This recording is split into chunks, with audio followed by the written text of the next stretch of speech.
예배 가운데 주시는 하나님의 말씀은 마가복음 1장 14절에서 18절까지 말씀입니다. 요한이 잡힌 뒤에 예수께서 갈릴리에 오셔서 하나님의 복음을 선포하셨다.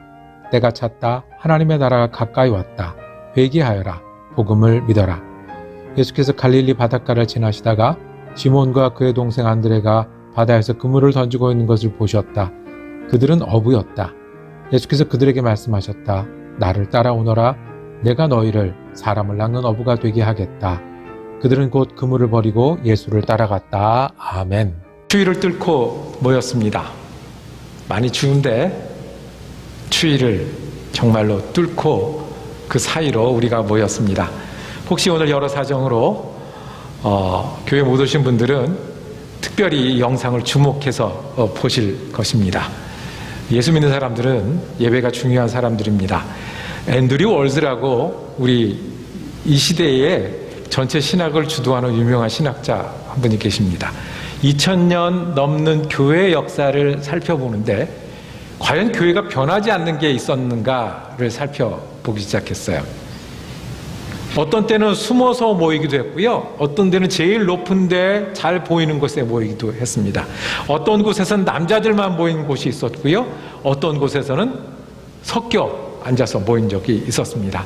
폴리네시안 교회들은 옷을 거의 다 벗고 모였고요. 어디에서는 옷을 꽁꽁 싸다 못해 머리에 뭔가를 다 쓰고 모였던 때도 있습니다.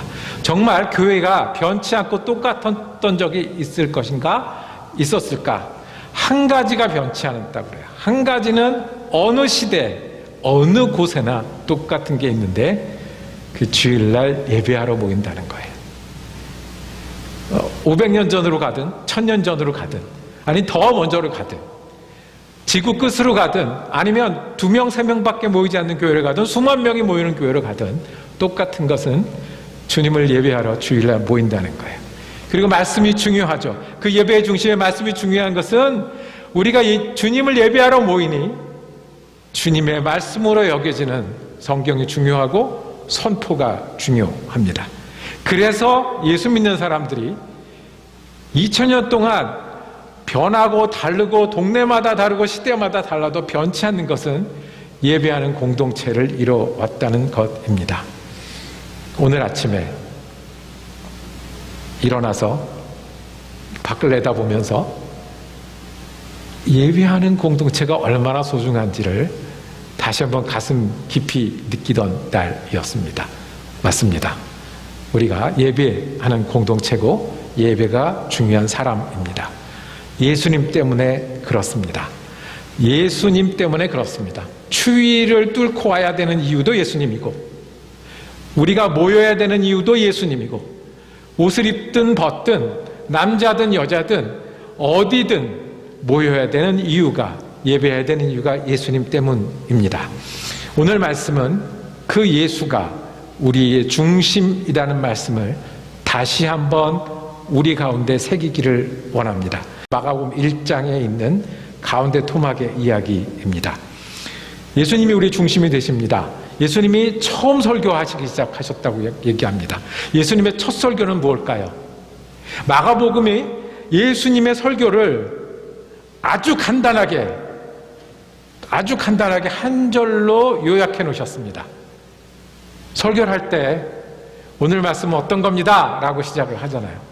예수님의 설교는 어떤 거였다고 마가복음의 내용의 시작은 이거라고 말씀해 주십니다. 그것이 뭐였냐면 15절입니다. 때가 찼다. 하나님의 나라가 가까이 왔다. 회개하여라. 복음을 믿어라 라고 말씀합니다. 우리가 예수를 바라보면 되새기고 다시 붙잡고 다시 붙잡아야 될 말씀이 있는데 첫째, 예수가 복음입니다. 예수가 우리에게 복되고 기쁜 소식입니다. 요한이 잡힌 뒤에 예수께서 갈릴리에 오셔서 하나님의 복음을 선포하셨다라고 얘기하기 시작합니다. 때가 찼다. 하나님 나라가 가까이 왔다. 회개하여라. 복음을 믿어라. 예수의 복음은 달랐습니다. 예수님이 복음이라고 하셨습니다. 예수님 자체가 복된 소식이라고 하셨습니다. 요한복음 14장 6절로 한번 가보겠습니다. 예수님이 스스로를 설명하시고 풀어주셨습니다. 내가 곧 길이요, 진리요, 생명이니. 영어로 하면 더 편하죠. The way, the truth, the life. 더. 나로 말미암지 않고는 하나님께로 올 자가 없느니라. 예수님은 그래서 복음이라고 말씀하십니다. 길을 찾고 있느냐? 내가 길이야. 하나님께로 가는 길이야 라고 말씀합니다. 진심으로 그리고 바르게 사는 거 찾고 있느냐? 내가 진리라고 말씀하십니다.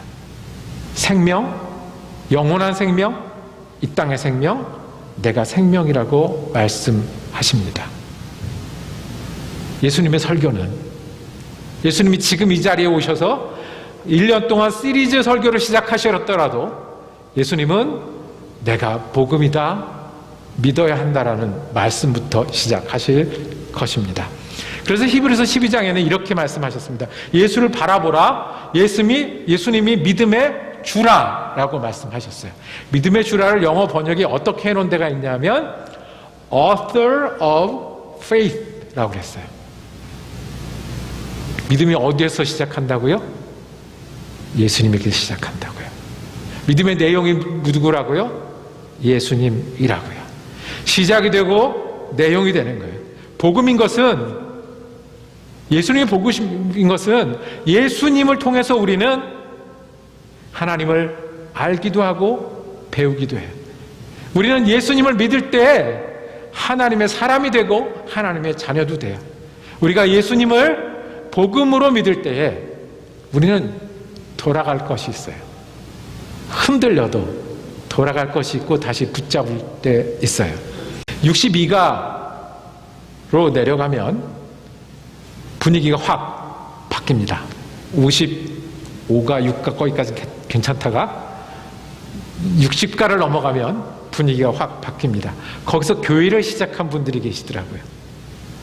작은 교회도 아니라 큰 교회를 맘먹고 시작했어요.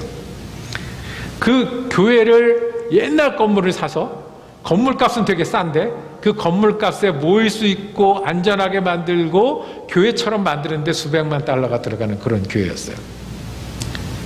왜 여기서 교회를 하냐고 물었어요. 왜 여기서 교회를 하냐고. 그랬더니 62가에 있는 교회는 이웃에 있는 시카고 대학에서 세계적으로 유명한 학자들도 온대요. 그리고 바로 이웃에 있는 그 동네에서 학교도 제대로 다니지 못했던 그런 애들도 같이 모여서 스몰 그룹을 한다는 거예요. 그리고 그 목사님 중에는 차이니즈 아메리칸 페스토가 있어요. 그 목사님께 물어봤어요. 왜 여기서 교회를 하십니까? 대답이 궁색해요. 뭐 딱히 대답이 없는 것 같아요. 그러다가 찾아낸 대답이요. 모든 사람에게 복음이 필요합니다. 라고 대답하더라고요. 누구든지 예수님이 주님이란 것, 자기가 신학교 졸업할 때 딱 한 가지 말씀 붙들고 나왔는데 누구든지 예수님이 필요하다는 그거 하나 붙들고 나왔다고 얘기를 하더라고요. 누구든지 예수님이 필요합니다. 우리가 예수님이 필요합니다. 하나님의 나라를 인도하신다고 말씀하십니다. 하나님의 나라가 가까이 왔다라고 말할 때 다른 사람처럼 하나님의 나라가 이런 거니까 우리가 거기 가기까지가 아니라 내가 하나님의 나라로 가는 길이니 나를 의지하고 믿으라고 주님 말씀하시는 겁니다. 하나님 나라요. 지금 하나님이 계시고 예수님이 그 우편에 앉아 계신다는 그 하나님 나라요. 하나님 나라요. 우리가 가서 죽고 나면 주님을 만나는 그 하나님 나라요. 하나님 나라요. 지금도 이 땅에서 하나님이 하나님의 사람들을 통해서 이루어가고 계신 그 하나님의 나라요. 하나님의 나라요. 내 속에서부터, 우리 사이에서부터 주님을 따르기 때문에 평안이요 기쁨으로 시작하는 그 하나님의 나라요. 하나님의 나라가 여기 있는데 예수가 길이요 진리요 생명이니 믿으라고 말씀하십니다. 만약에 예수가 없으면 우리는 우리 힘으로 살아야 합니다. 우리 머리로 살아야 됩니다. 여러분들 보통은 평균보다 머리가 좋은 분이시라 그동안 치열하게 살아오셔서 여기까지 오셨는데 그래 봤자 원숭이보다 조금 머리가 좋은 거예요. 돌고래보다 조금 나은 사회를 만들고 있는 거예요. 우리 힘으로 살아야 돼요. 우리가 문화를 즐기기도 하고요. 원칙을 세우고 그것을 따라가기도 해요. 그러다가 여기까지 하고 허무해지는 게 우리여야 돼요. 주님 우리에게 말씀하십니다. 하나님 나라, 그 복음이 나라고, 예수를 믿는 거라고, 예수를 의지하는 거라고. 이 땅에 살면서도 하나님 나라의 사람으로 살 수 있고, 이 땅에 살아가면서 하나님의 사람으로 살아갈 수 있고, 예수님은 실수가 없으시니, 예수님 후회가 없으시니 우리를 바꾸고 변화시켜서 하나님의 나라의 사람으로 만드실 그럴 분이라고. 누구에게나 예수님은 복음이요 누구에게나 필요한 분이라고. 주일을 뚫고 우리가 모인 이유도 예수님이고요, 한 해를 시작하면서 다시 붙들 이름도 예수님이십니다. 예수님은 우리 믿음의 저자, 시작하신 분이십니다. 우리 믿음의 내용입니다. 하나님 나라의 길입니다. 우리가 예수를 믿는 여러분과 제가 되기를 원합니다. 믿어도 진하게 믿는 여러분과 제가 되기를 원합니다. 흔들릴 만한 많은 이유가 있어도 흔들리지 않고 예수가 길이요 진리요 생명이다를 반복하면서 살아가는 저와 여러분이 되기를 원합니다. 이것이 예수님이 첫 번째 선포하신 선포고, 새해를 맞아서 예수님을 믿기를 원하는 우리를 향해서도 예수님이 우리 믿음의 내용이요 시작이라고 말씀하실 선포이십니다. 두 번째로 우리가 예수를 믿고 살아가는 일, 새해가 돼서 새로 모이고 새 결심이 필요한 일은, 예수를 믿는 것은 예수님을 따르는 것입니다. 예수님 말씀하셨습니다. 자, 복음이 여기 있다. 내가 길이요 진리요 생명이다. 이론이 아니라 어떻게 하라? 나를 따르라. 책에 있는 예수님이 아니라, 내가 옛날에 10대 때 한번 진하게 감동받았던 예수님이 아니라 나를 따르라라고 말씀을 하십니다. 필요할 때만 예수님을 흔들어 깨우는 게 아니라, 내가 아프고 위기가 있을 때 예수님 계시지요라고 부르는 예수님이 아니라 예수님과 동행해서 따르는 것이 예수님을 믿는 거라고 말씀하십니다. 평안을 구하는 것뿐만 아니라, 예수님 때는 기쁨이 있는 것뿐만 아니라, 예수님 따라서, 예수님 닮아서 은혜도 나누고 복음도 나누는 것이라고. 그래서 예수님은 사람들이 모였을 때 첫 번째 설교가 하나님 나라가 있다, 내가 하나님 나라의 길이고 믿음이다 라고 말씀을 하시고, 베드로를 만나고요, 안드레를 만나서 눈과 눈을 마주치고 이야기하실 때 나를 따르라 라고 말씀하셨어요.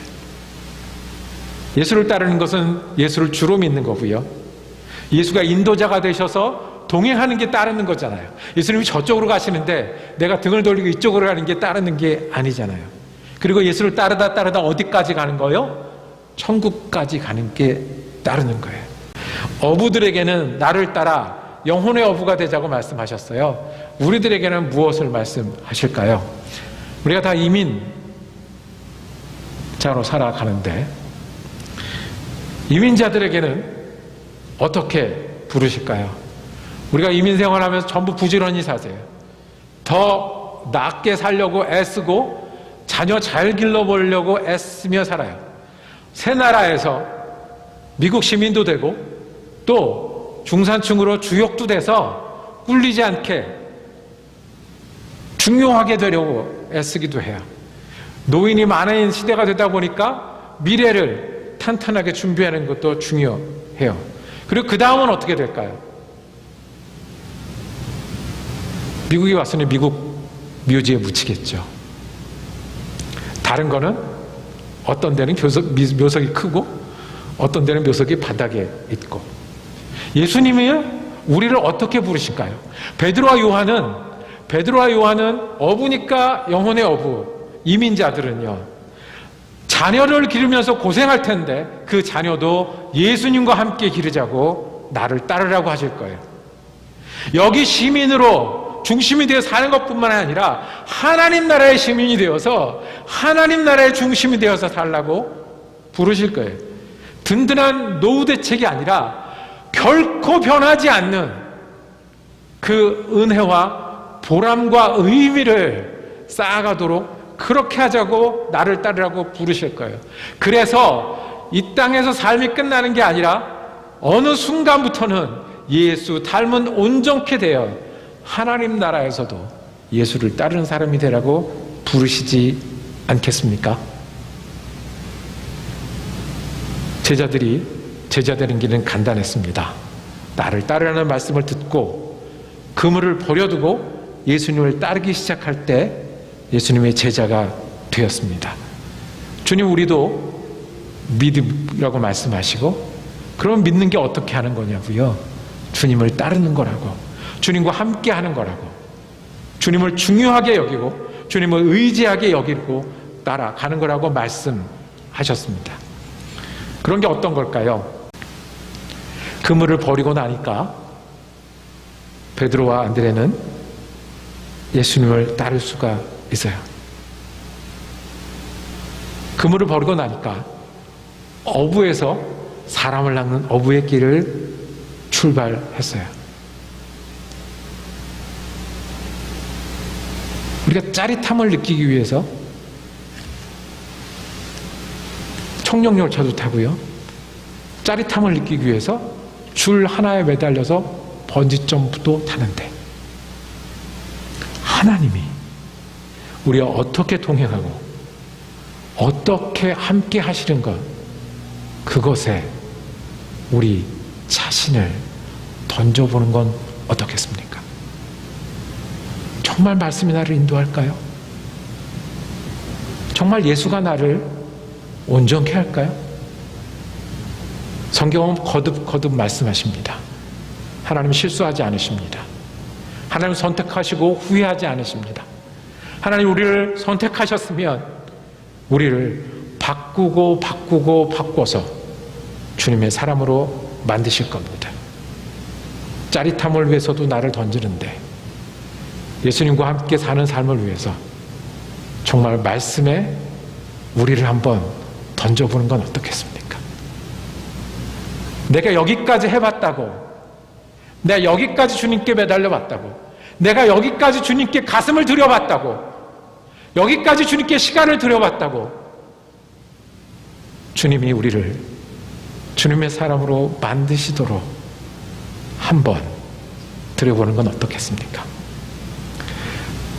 이런 묵상을 하고 이런 결심을 할 때가 새해고 1월입니다. 그래서 오늘 주님 첫 번째 설교를 다시 보게 하셨습니다. 말씀을 정리하겠습니다. 추위를 뚫고 왔습니다. 주님 말씀 들으려고, 주님 예배하려고 왔습니다. 주님이 우리에게 첫 설교를 하신다면 어떤 말씀이요? 내가 길이고 진리고 생명이니, 하나님 나라를 향한 길이고 진리고 생명이니, 내가 이 땅에서도 하나님 나라의 백성처럼 살고 내가 믿음으로 살기를 위해서 주님을 믿으라는 말씀이 우리를 향한 기쁘고 감격스러운 복음이 되기를 축복합니다. 그리고 그렇기 때문에 주님이 내 중심이요 복음이기 때문에 주님을 따르라는 말씀이 오늘 내가 아멘으로 받고 다시 시작하고 다시 출발하는 말씀이 되기를 원합니다. 주님을 초청 강사로 모셔서 설교 하나 하시면 그 첫 설교는 나를 믿으라는 것이고 나를 따르라는 것 아니겠습니까?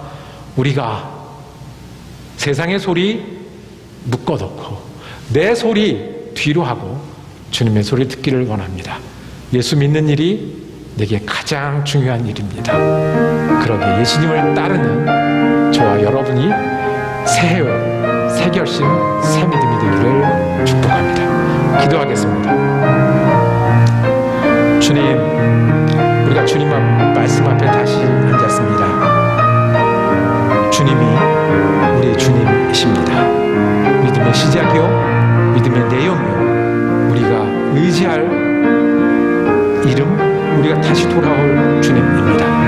우리가 예수를 바라보고 예수 믿는 믿음으로 다시 출발하는 한 해가 되게 하여 주시옵소서.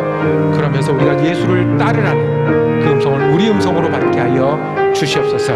삶의 시간 속에서 따르게 하시고, 교회를 통해서 따르게 하시고, 일터를 통해서 따르게 하시고, 만남을 통해서 예수를 따르게 하여 주셔서 주님이 우리를 바꾸시고 주님의 사람으로 만들어 가시는 한 주일 되게 하시고 한 해가 되게 하여 주시옵소서.